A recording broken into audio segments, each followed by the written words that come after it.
Hi friends, welcome to Great Indian Cooking. Today we are going to go down south starting from Amchi, Mumbai.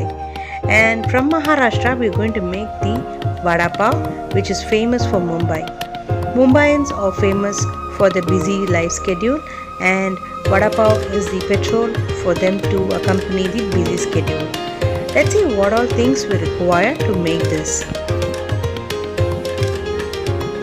We need simple ingredients which is available at home. Gram flour 2 cups, green chilies 10 to 11, garlic 2 full, chili powder 2 tablespoons, turmeric powder 1 tablespoon, curry leaves 1 strand, mustard seeds 1/4 tablespoon, potatoes boiled ones 4 numbers, vada pav buns and salt to taste, oil to fry. Let's see how to make this now. Now in a pan I've added oil of about 2 tablespoons. We're going to roast this mustard seeds. When it pops, just put in the green chilies and curry leaves also. Just stir the curry leaves and put it along with it while the mustard seeds are popping.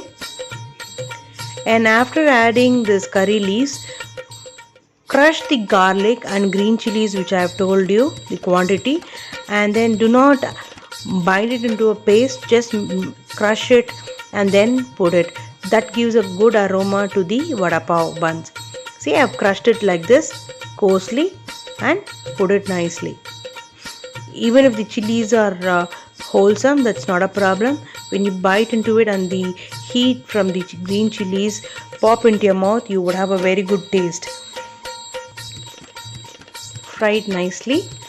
Do not make the garlic go brown because we do not want the burnt taste of the garlic. It's just the sweetness and the aroma of the garlic get immersed in the oil.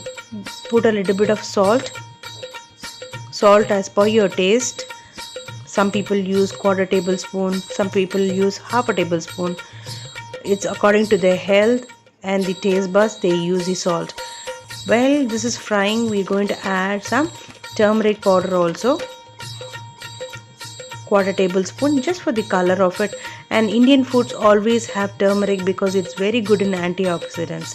So we every time while making any dish, for that matter, we put turmeric in any dish. It enhances the color of the dish. Also, it gives a very good antioxidant properties, which is very good for fighting any disease, for that matter. Fry it little bit, that is it. Do not make it brown. Now we are going to add the boiled mashed potato, and then we are not going to fry the potatoes along with the masalas, dried masalas, because the potatoes are already boiled and it's going to be fried in oil along with the batter. So we are not going to just cook it. I have switched off the stove at this moment and just add it and then mix all the masalas together in the pan. For taste, just put some coriander also and remove it in the bowl and let it cool. And if the salt and anything else is missing, you can just add it at this moment and leave it to cool. Now we're going to make the batter for frying this aloo bonda, you can say. So I've taken about 1 cup of gram flour basin, and I'm going to add a 1/4 tablespoon of salt. We have also added salt in the potato mixture, so better be careful while adding the salt, and 1/2 tablespoon of chili powder. And people usually put even cooking soda, but I do not put, because when we are putting this turmeric powder and when you're putting baking soda also, the batter would become orange. So, and also it's very unhealthy. We have put garlic and other ingredients in the potato also, so it is very easily digestible, no need to worry. Just add little bit of water and then mix it thoroughly. Mix these masalas first fully, so that the masalas and the salt gets incorporated in the dry powder. Now mix it nicely and make it into a smooth paste without any lumps. And it should not be more watery. I'll show you the consistency.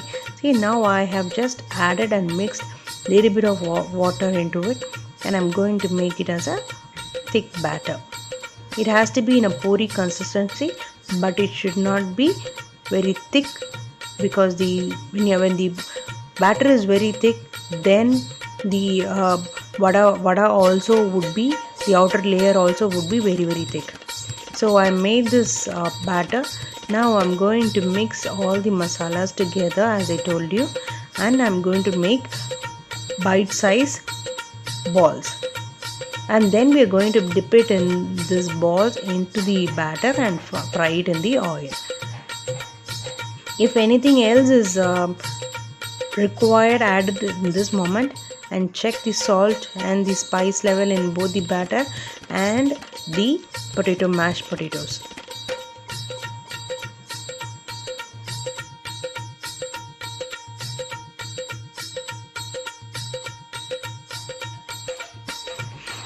Add oil into the pan and let it heat up while we make the bite-sized balls.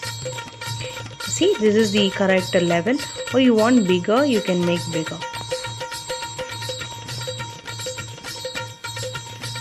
Now we are going to make a slurry kind of a thing, and we are going to make it like a crunch, which when you're biting the vada pav, this crunch is more required. So I have just made like a slurry and then just poured it in the oil. Okay, now I've dipped it in the batter and I'm going to immerse it in the oil and let it cook all the sides. It has to be crispy.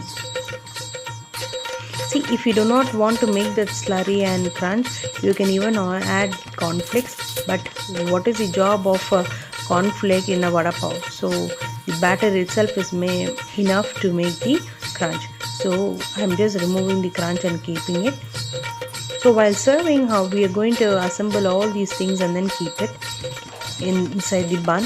So when you're biting the bun along with the vada pav, the crunch is required. So I've taken it. Now I have also fried 2 green chilies into it. I'm making and showing for you 2 vada pavs. So green chilies have to be slipped, otherwise it will pop. And then you would say, Vidya, you never told us that the green chilies will pop. I've told you guys that the green chilies will pop, so slit it and then fry it in the oil. Okay, now the vada pav is ready, and this is the way you serve it. Guys, if you want the recipe for making the peanut garlic powder, please let me know. It's a very good accomplishment for vada pav. And please subscribe, like my channel, and also do not forget to share it with your friends. And thank you so much for your support. Friends, if you want to know more of such recipes, click on these links and you would find more interesting recipes for you. Thank you.